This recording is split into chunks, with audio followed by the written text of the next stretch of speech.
sœurs, que le Seigneur vous bénisse. Voilà, j'aimerais partager avec vous une petite expérience de cet après-midi. Voilà, nous étions à l'évangélisation comme tous les mardis soirs.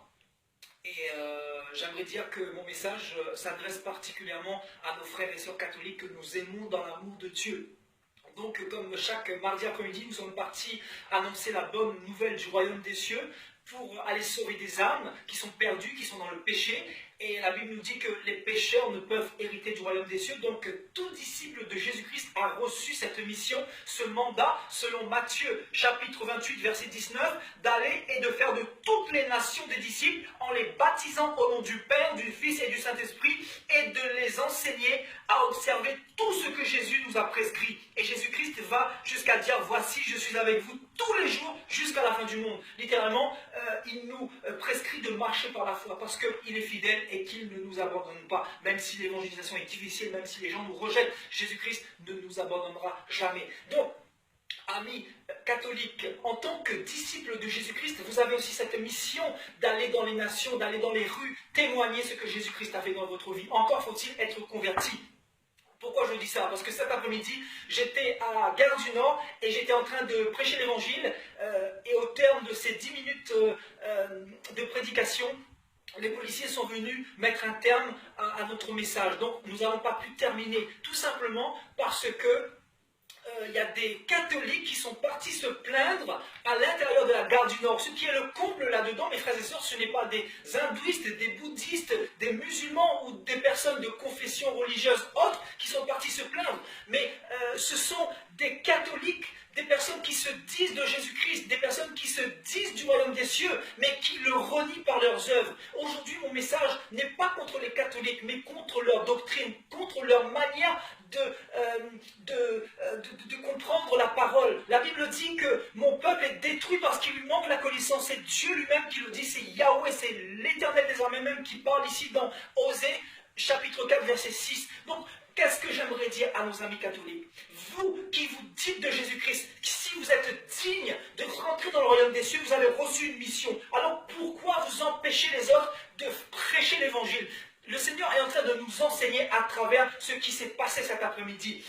Et je ne peux pas rester là sans rien dire, sans dire la vérité à nos frères et sœurs catholiques. J'aimerais vous partager un court message, je ne vais pas m'attarder ce soir, on va partir dans 1 Corinthiens chapitre 12 à partir du verset 2. La Bible dit, Paul dit à l'église de Corinthe, vous savez que lorsque vous étiez païens, vous vous laissiez entraîner vers les idoles muettes, selon que vous étiez conduits. Donc, Paul est en train de dire à l'église de Corinthe qu'à l'époque, quand vous étiez païens, vous vous laissiez entraîner vers les idoles muettes. Donc, Paul est en train de dire que quelqu'un qui se prosterne devant une statue, quelqu'un qui prie Marie des catholiques, quelqu'un qui prie Joseph, quelqu'un qui prie les saints, quelqu'un qui adore les statues, c'est quelqu'un qui est païen, c'est quelqu'un qui n'est pas converti et il a besoin de se remettre en question. Donc le problème, mes frères et sœurs catholiques, c'est que vous ne lisez pas la Bible et nous vous disons cela dans l'amour de Dieu. Moi aussi j'étais dans le catholicisme, j'étais dans la religion. Le Seigneur m'a enlevé de là parce que je n'étais pas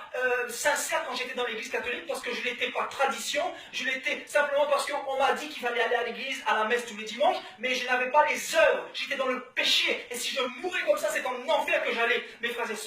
L'église catholique vous prêche le purgatoire. La Bible dit que le purgatoire n'existe pas, qu'il est réservé à l'homme de mourir une seule fois, après quoi vient le jugement. Donc, si vous êtes dans cette église catholique et que vous vous prosternez devant des idoles, la Bible dit clairement que ceux qui sont idolâtres ne sont pas convertis, que ce sont des païens. Donc là, ce n'est pas moi qui vous parle, c'est la parole de Dieu. Donc, ouvrez la parole de Dieu et allez vérifier vous-même.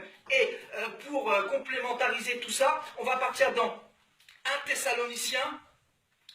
Thessaloniciens chapitre 1 à partir du verset 6. 1 Thessaloniciens à partir du verset 10, pardon.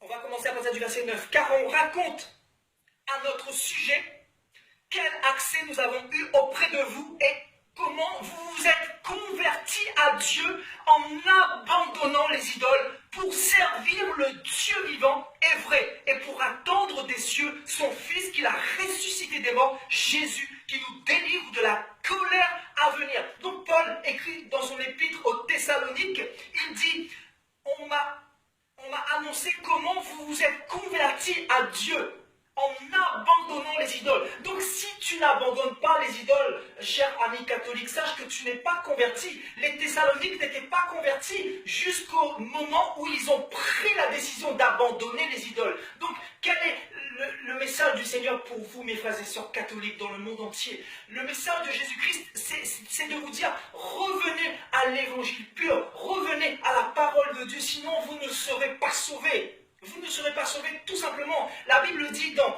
Apocalypse chapitre 21, verset 8, mais pour les lâches, mais pour les incrédules, les abominables, les meurtriers, les débauchés, les magiciens, les idolâtres et tous les menteurs, leur part sera dans l'étang ardent de feu et de soufre, ce qui est la seconde mort. Mes frères et sœurs, c'est terrible, parce que beaucoup ont pris la parole de Dieu à la légère. Beaucoup prennent la grâce comme un jeu. Ils bafouent le message de Jésus-Christ à la croix. Son sacrifice expiatoire. Il est mort pour mes péchés. Il est mort pour tes péchés, mon frère et ma soeur catholique. Il est mort pour les bouddhistes, pour les pentecôtistes. Il est mort pour les musulmans. Il est mort pour les hindouistes. Mais surtout, il est mort pour tous ces enfants. Tous ceux qui se disent du Seigneur doivent véritablement commencer à lire la Bible et se remettre en question. La Bible dit, examinez-vous pour savoir si vous êtes dans la vérité. Mes frères et sœurs, aujourd'hui, je viens de vous énumérer 3 versets pour vous montrer, mes frères et sœurs catholiques, que vous êtes dans l'erreur.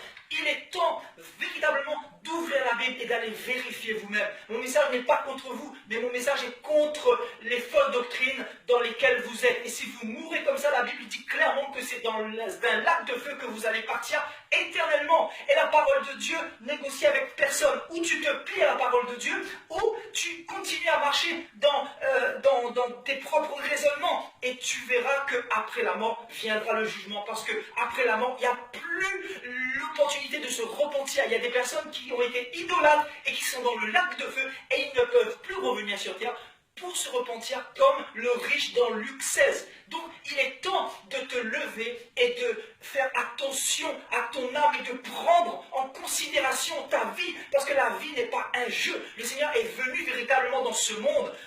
Il s'est fait chair et il est venu nous annoncer tout le conseil et il est venu nous dire que les idolâtres ne peuvent hériter le royaume des cieux. 1 Corinthiens chapitre 6 verset 9. Donc mes frères et sœurs, que Dieu vous bénisse. Mes frères et sœurs catholiques, le Seigneur dit que mes brebis entendent ma voix et elles me suivent. Si tu es une brebis du Seigneur, tu vas véritablement acheter une Bible et vérifier dans les Saintes Écritures, parce que le Seigneur t'aime et il est venu pour te sauver. Sois béni et à la prochaine.